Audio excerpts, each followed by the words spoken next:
Hello, it's Ryan from 2minutetennis.net, and in this video we're going to discuss should you move through your volley. This is often a hot topic. People are very passionate about their side of the story, and I'm going to give you mine. So the first thing is when you're going forward and you think to yourself, oh, I ran through that volley, that's why I missed it. Typically that's not actually the cause of why you missed the volley. What I've noticed is when people say that, it's because they didn't split step. See, when you're running forward, imagine yourself as a car, right? So you're a car and you're going to try to make a sharp turn.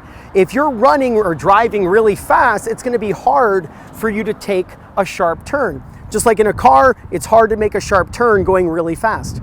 So what we want to do is, like a braking mechanism on our car, is we want to split step as the opponent makes contact with the ball. And the proper timing is actually to land the split step, this move right here. You want to make that move just after they make contact with the ball.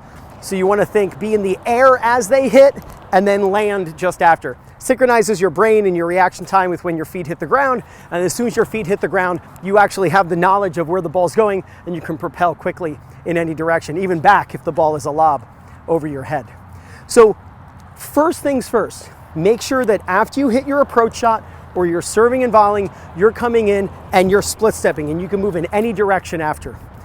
Then the next thing should be, do we move through the volley?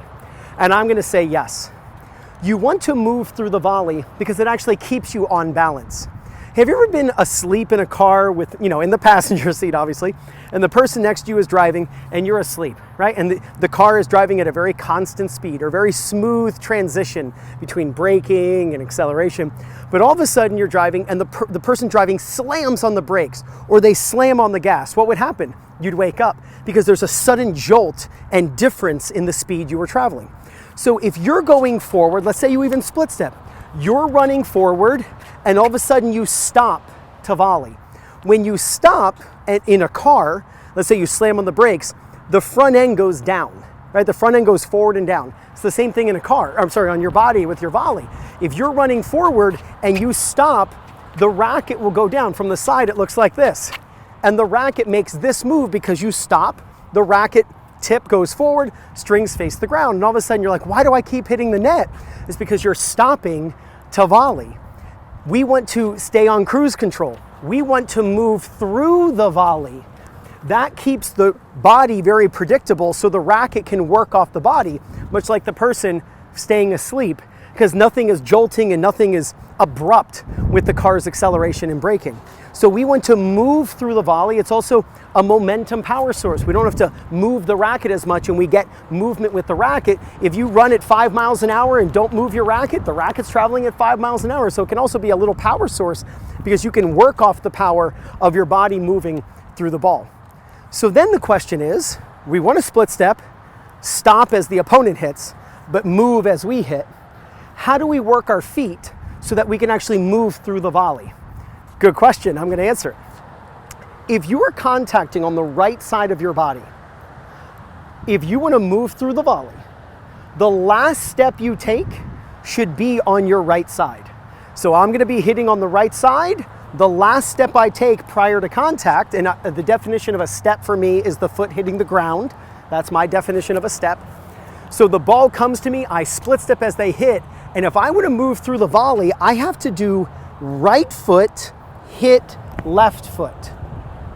Watch this again. I'm coming in, I split step as my opponent hits, they hit a forehand volley to me, and I want to move through the volley. So I'm going to adjust my feet so that the last foot that hits the ground prior to hitting is my right foot, since I'm hitting on my right side. Then I hit, then my left foot hits the ground. The reason we want to use this very specific footwork is because it gets my arms and my legs going in opposite direction, which is how I run, right? We don't run like this, right? So I need my left leg going forward as my right arm is going forward. That's how we run. So if the last step I take prior to hitting is with my right foot, now I'm going to be synchronizing my right arm with my left leg. The reason people inadvertently stop on a volley is because, we're taught to step into the volley. But if you put the left foot down before you hit the ball, you will not move your right arm and your right foot forward at the same time. It'll kind of be like a slap shot in hockey or in bowling. That foot goes behind. So you see them go like this and they end up stopping because they can't get the right arm and the right leg to go forward at the same time, right? So what we need to do is make sure that it's the last foot that is hitting the ground is on the side where we're contacting, then we hit, and then it's our left foot if we're gonna be hitting on our right side.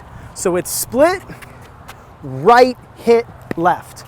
On the backhand, same idea. Or I shouldn't say backhand. I should say on the left side. So it's gonna be split step, I'm moving, and then since I'm hitting on my left side, I'm gonna step last with my left foot prior to hitting, then I hit, then it's my right foot, and that's what allows me to continue moving through the shot. So if you want to move through the volley, and by the way, it's the same for the approach shot, if you're hitting an approach shot, if you wanna easily move through the shot, it helps to have the last foot that steps, that hits the ground, be on the side where you're hitting. If you're hitting on the right side, step last with your right foot. If you're gonna hit on your left side, have the last foot that steps prior to contact be your left foot. Then you'll easily move through the volley. All right, enough talk. Let's watch me demonstrate this.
So the first idea is we want to split step as our opponent makes contact with the ball.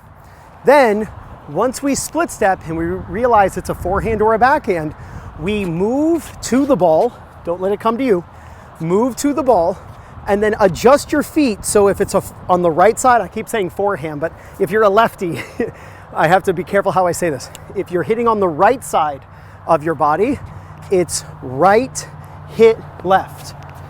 And if you're hitting on the left side of your body, whether it's a forehand or backhand, doesn't matter. It could be a lefty forehand or a righty backhand. The last step is on the side where you're hitting. I'm hitting on my left side. The last step I take is with my left foot. Then I hit and I can move through. Split step as your opponent hits and move through your volley using the correct footwork pattern. And if you do, there's no doubt you're gonna gain confidence, win more matches, and play much better tennis. This is Ryan Reedy from 2minutetennis.net. You got this.